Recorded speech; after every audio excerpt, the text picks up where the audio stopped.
everyone, this is Simran. Welcome back to our own YouTube channel IGNOU ई पाठशाला. I hope you people are doing well.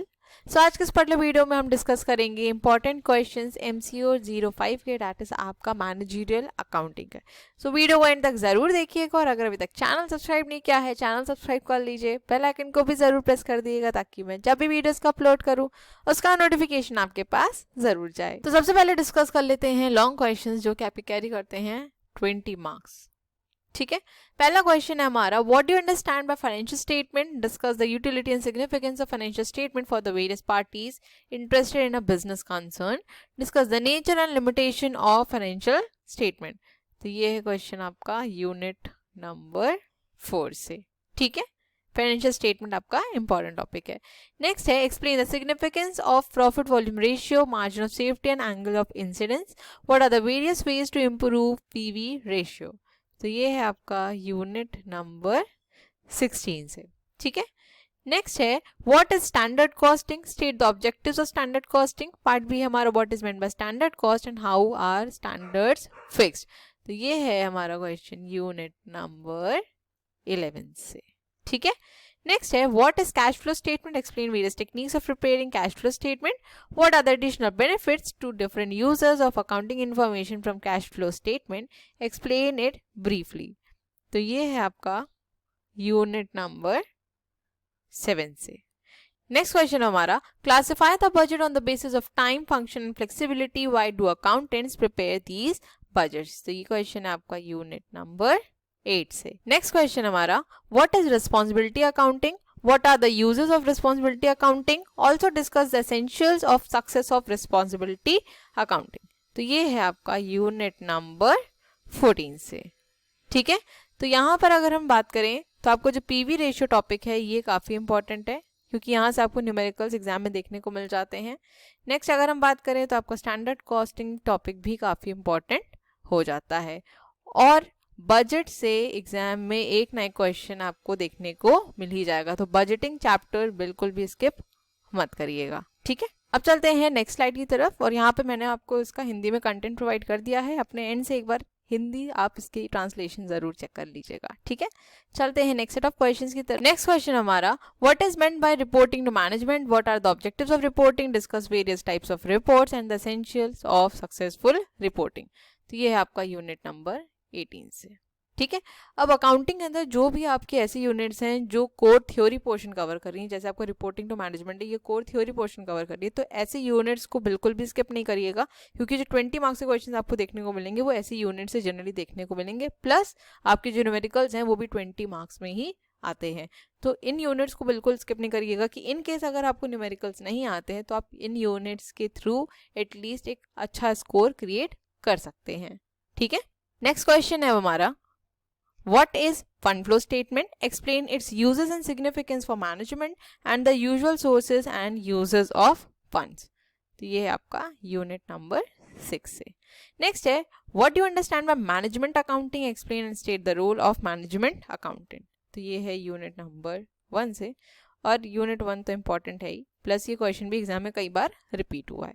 Next है, what is sales budget, discuss the principal factors that should be considered in developing the sales budget, identify the 3 methods of preparing cash budget and explain any one of these in detail. ये है आपका unit number 9 से. मैंने आपको बताया है कि जो बजटिंग से रिलेटेड चैप्टर्स हैं, अगर आपके पास ब्लॉक वाइज बुक है तो उसमें आपको 3 चैप्टर्स ऐसे देखने को मिलेंगे जो बजट से रिलेटेड हैं. उन तीनों चैप्टर्स को बहुत ही अच्छे से पढ़ लीजिएगा क्योंकि आपको बजटिंग से एग्जाम में क्वेश्चंस देखने को मिल जाएंगे और इजी टॉपिक भी है और आप अच्छे से इसको टॉपिक को कवर भी कर सकते हैं. ठीक है, बड़ी बात यहाँ पर न्यूमेरिकल्स की, तो कौन कौन से चैप्टर से न्यूमेरिकल्स आते हैं तो ये भी बता दूं. रेशियो एनालिसिस, देन अगर हम बात करें ब्रेक इवन एनालिसिस से, नेक्स्ट स्टैंडर्ड कॉस्टिंग से, ठीक है, एंड बजट से.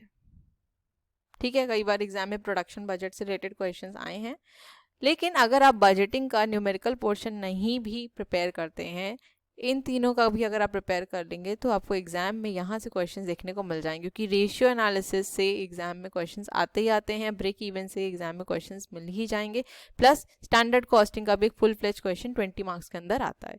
तो अगर आप इन 3 यूनिट्स पे भी ज़्यादा ध्यान दे देंगे फॉर न्यूमेरिकल्स, और बजट का अगर आप न्यूमेरिकल नहीं प्रिपेयर करेंगे तो भी आपको एग्जाम में इनके क्वेश्चन ईजिली आप अटेम्प्ट कर पाएंगे, ठीक है, और काफ़ी अच्छा स्कोर भी कर पाएंगे, क्योंकि आप न्यूमेरिकल सही करेंगे तो आपको पूरे मार्क्स मिलेंगे, ठीक है। नेक्स्ट क्वेश्चन है हमारा, define accounting, describe principal objectives of accounting, also state the difference between financial accounting and management accounting, explain different types of accounting concepts which guide the accountant at the recording stage. तो ये है आपका unit number 1। Next, explain trend ratio as a form of trend analysis, explain examples of trend ratio analysis. तो ये है आपका unit number 5 से।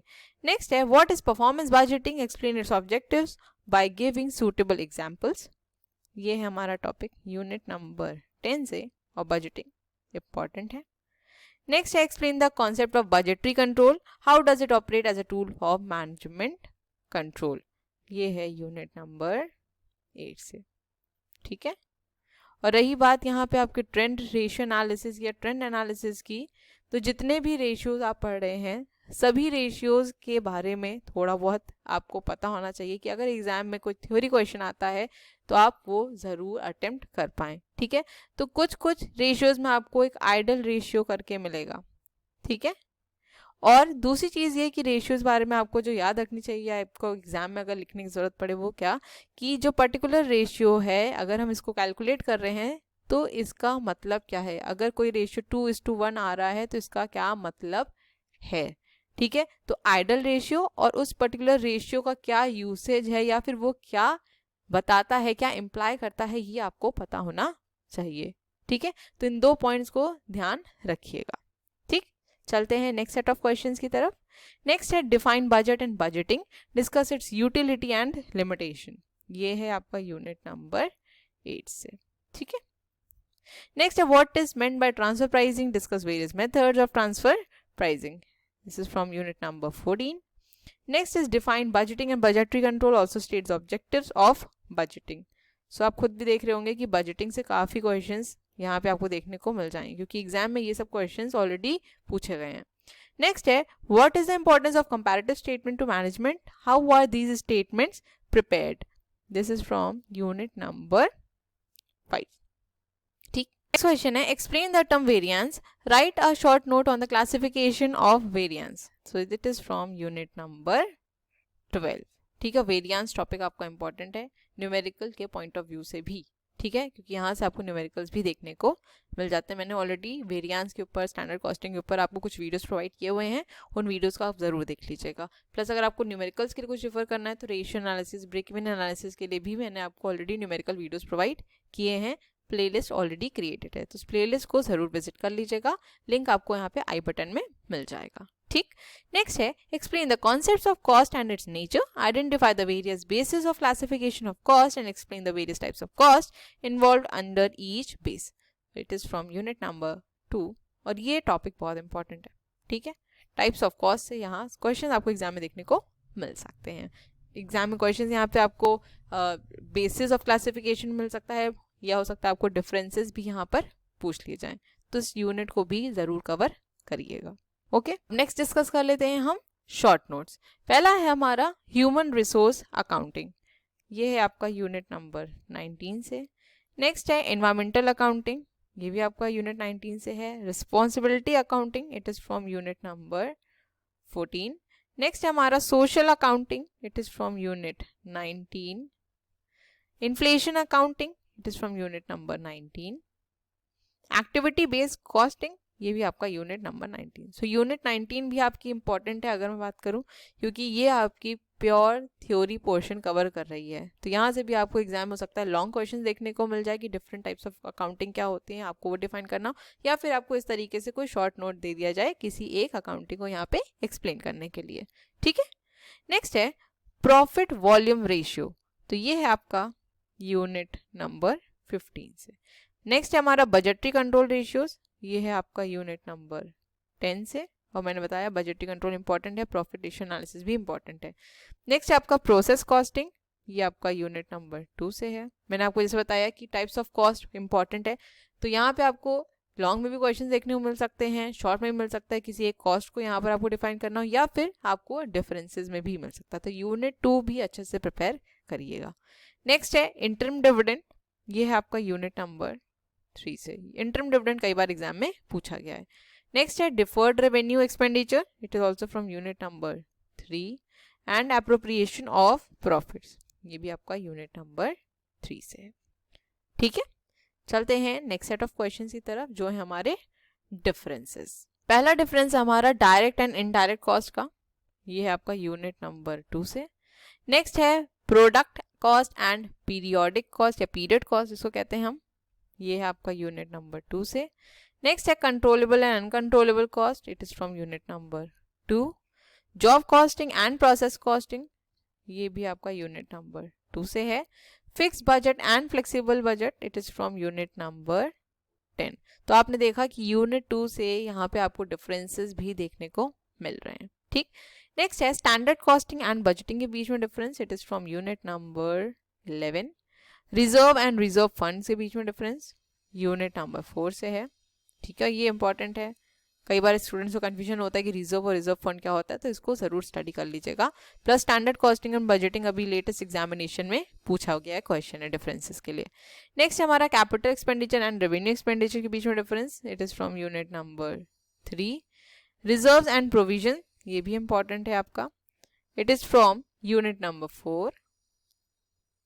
Next है general reserve and specific reserve, ये भी आपका यूनिट नंबर 4 से है। फिर है हमारा zero base budgeting and traditional budgeting, ये है आपका यूनिट नंबर 10 से। और बजटिंग जैसे मैंने बताया आपको कि ये इंपॉर्टेंट टॉपिक है।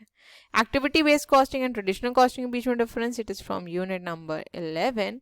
और लास्ट है cash flow statement and income statement, ये है आपका यूनिट नंबर 7 से। ठीक है, और ये भी इंपॉर्टेंट है, ये अभी लेटेस्ट एग्जामिनेशन में क्वेश्चन पूछा गया था। ठीक, सो यहाँ पर मैंने आपको इसका हिंदी में कंटेंट प्रोवाइड कर दिया है, एक बार अपने एंड से आप लोग ज़रूर चेक कर लीजिएगा। ठीक है, सो आज का हमारा वीडियो यहीं तक था। मिलेंगे अपने नेक्स्ट वीडियो में और डिस्कस करेंगे next set of questions for next MCO। Till then stay safe, stay healthy, और अगर अभी तक चैनल सब्सक्राइब नहीं किया है चैनल सब्सक्राइब कर लीजिएगा, बेल आइकन भी ज़रूर प्रेस कर दीजिएगा ताकि मैं जब भी वीडियोज़ का अपलोड करूँ उसका नोटिफिकेशन आपके पास ज़रूर जाए। मिलते हैं नेक्स्ट वीडियो में, बाय बाय, टेक केयर।